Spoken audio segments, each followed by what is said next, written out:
You are tuned in to a Fireside chat with Zany Mystic. Join us now on another exciting metaphysical journey. Relax, tune in, drop out, and take a seat by the fire as we explore new realms and possibilities. This is Magenta Pixie. You can find me at magentapixie.weebly.com. But now, here is Zany Mystic and guest. Enjoy the show. Greetings and welcome back, or welcome for the first time, to a Fireside chat with Zany Mystic. I'm your host, Lance White. Tonight, we have somebody really interesting. His name is Josef Dolezal, and he is the founder of the Pyramid Center. His early life was spent in the Inland Empire. That's not in Greece, it's in Southern California, but he has lived in Florida and the Czech Republic. He went to USF for mathematics while also minoring in physics, but currently devotes his entirety to the spiritual pursuit. His interests consist of seeking the magical links between yogic scriptures, masonic dogma, and traditional religious allegories. Currently living in Los Angeles, Joe plans on migrating to the mountains of the Pyramid Center to completely devote himself to the cause by the middle of 2012. He is 28 years young. If you'd like to follow along the show by opening another window, there's some wonderful pictures of the Pyramid Center and Joseph, and that is at www.thepyramidcenter.org. So let's welcome Joseph to the show now. Hi, Joe. How are you? I'm good, Lance. How you doing? I'm good. I'm very relaxed. Oh, nice. Same here. Well, that's good to hear. Good. I have to tell the listeners that I stumbled across your site quite accidentally, and I think it was through the offer that was being made for the various radio or shows with the Masonic, I think he's a Mason, Manly P. Hall. And I stumbled across your site, and I thought, this is fascinating. So I don't know anything about you or the Pyramid Center or much of anything else, really. But let's start with you. How did you get involved with this Pyramid Center, and who are you, and what is it, and where is it, and all that stuff? So I'll turn that over to you. Well, the Pyramid Center story is actually, it has quite a long evolution behind itself. It started, the entire concept really started, I would say, about 15 to 20 years ago, where we acquired this property almost through, I don't really know how to put it, but it was really given to us as almost a dowry, almost as kind of like a gift from a lady who was passing along. She was very old at the time. This was in the early 90s. And it was given as a type of gift because her husband wanted to actually build a retreat up there, a type of cabin retreat, but he had passed away up there. He had a heart attack. They're both very old at the time. And, and ever since really the earliest times I could remember, I always just thought about building a pyramid for some strange reason. I mean, it really came many, many years ago for the first time.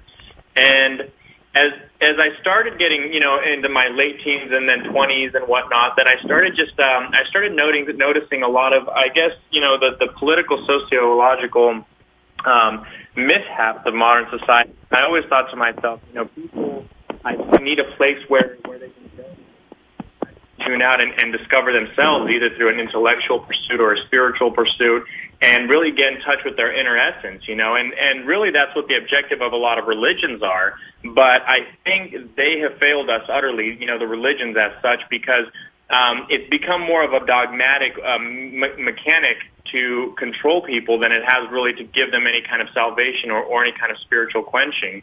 Mm-hmm. I don't know if you had a chance to check out the YouTube video I did. It's called The Pyramid Center, a promo video, and in that I basically give kind of a full detailed description of where it's at, what I want, why I really did it, what I'm trying to achieve by doing it, what the objective of it was, what the inspiration was.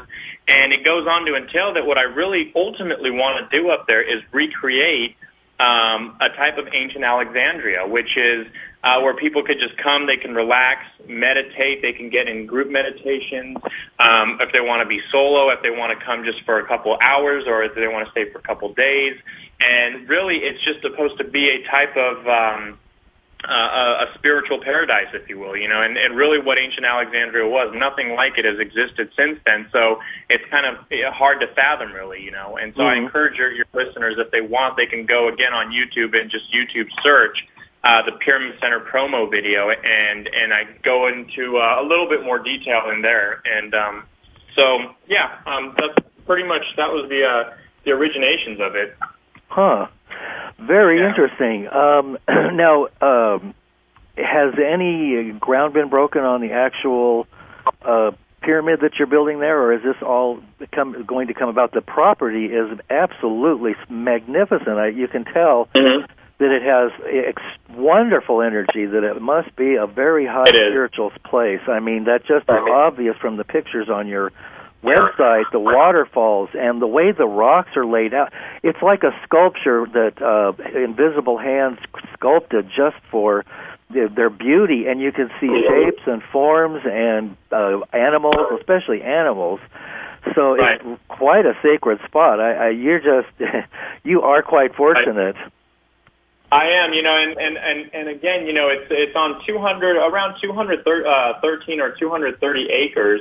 5,000-foot elevation, and it's basically out in the middle of the boonies, because what it is that you have, I don't know if maybe some of your listeners are familiar with the location, but I'll just briefly go over it anyways. In Southern California, there's a highway called the 330 Highway, which is specifically in the Inland Empire region. And the Highway 330 leads up to Big Bear Running Springs, which are essentially mountain resorts.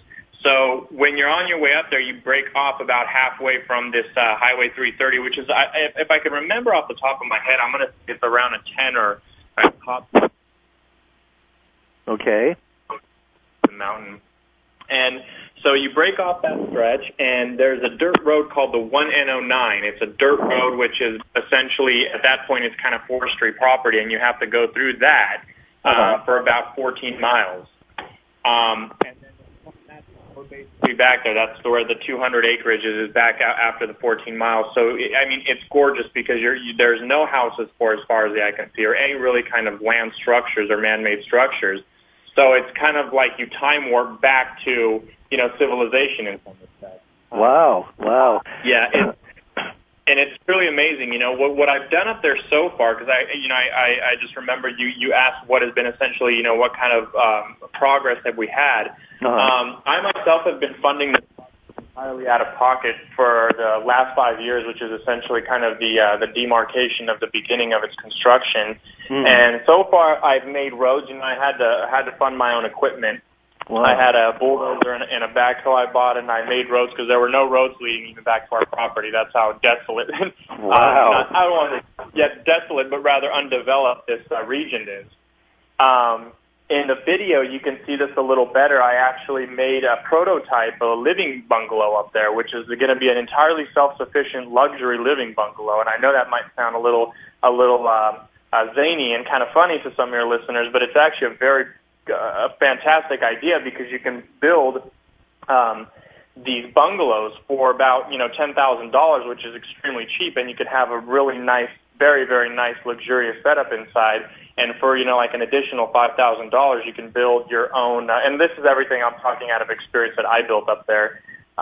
You can have like a 1 kilowatt solar panel in modest temperature. And again, if viewers want to go to the video, I go through that entire thing on the video. And it's a great video. It's called the Pyramid Center promo video.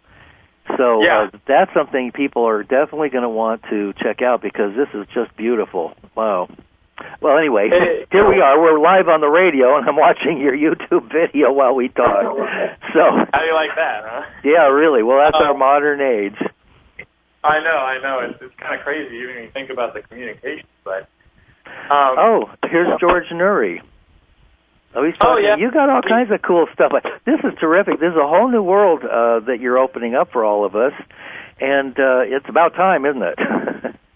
It is. It is. Yeah. It really is, because I think a lot of people, and I work with a lot of people on the side. Of course, this is kind of like my little project that I've been working on, and it's really the forefront thing that I've been trying to do. But I work with a lot of people behind the scenes, and helping a lot of researchers up and down the board, kind of, in whatever respect, if they need, graphic design or websites, whatever. And, consequently, I come across a lot of people when I go to lectures, and people really do want an answer. They want to do something different. They want to experience something different. And they want kind of out of this, living hellhole that's really starting to become the world with, the economic crisis and the wars and whatnot, but they don't know where to turn to. And, after just so much discussion and talking to various people across the board and doing my own research, I've been researching this. I'm comparatively young, but I've actually been researching this stuff since my teens.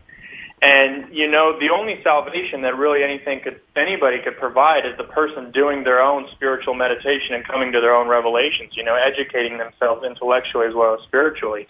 And until people do that or have a place to do that, then, I don't see the situation at all in any respect getting better, because people have to realize that the power is in them. It comes from within them. Mm-hmm, exactly. And so, and reasons is I want to facilitate for people to be able to, because it's, and I meditate regularly. I actually do a lot of what are called breathing exercises. It's a type of yogic meditation. It's in, one of the ladders of Patanjali's Yoga Sutras. And it's very difficult to do it in urban environments because, there's always, a helicopter flying above you, or, electricity, especially people that are sensitive can feel electromagnetic waves going through the air, and it's hard to focus. And so, it's really, and from what I've gathered, it's almost non-existent that a place like this, a haven exists where people can just go and enjoy themselves and really expand on their consciousness. Mm-hmm, mm-hmm. Now, I see that you have some people on your video that I track fairly regularly, and one of them is... Oh, geez, now my mind is slipping away like with the water in the waterfall. But Jordan Maxwell is one, and he's one of the people who I find has done a lot of research on the truth. And, right. And he and many others are coming out with some pretty powerful stuff. David Icke and Michael Tessarian, right, and quite a few others. So. Do you collaborate with any of these people in behind the scenes? Oh yeah, well, Jordan Maxwell, I'm actually very, very close friends with him. I'm having a little trouble hearing you. Do you hear me now? Yes, you're going to have to keep whatever it is that you're doing in this moment going, because they've been fading in and out. Okay, do you hear me now? Yes. Okay.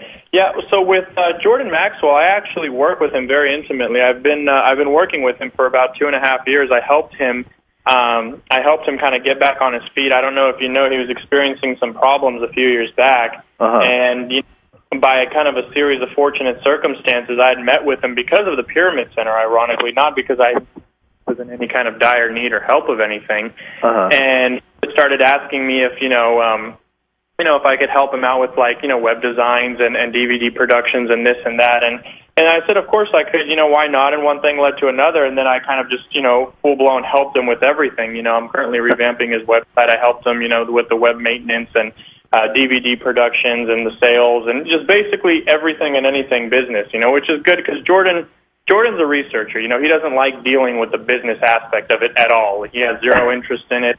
And so, I help him do that so he can essentially, do what he needs to do and educate the world that he feels, the way he feels he needs to educate. So, Exactly. Yes, yeah. I have the greatest respect and admiration for his work. In fact, I think I wrote him a while back about being on the show, but I know that he is selective about that at this point. No, I mean, now you're going. I'm having trouble hearing you again. Okay, what about now? Okay, now's okay.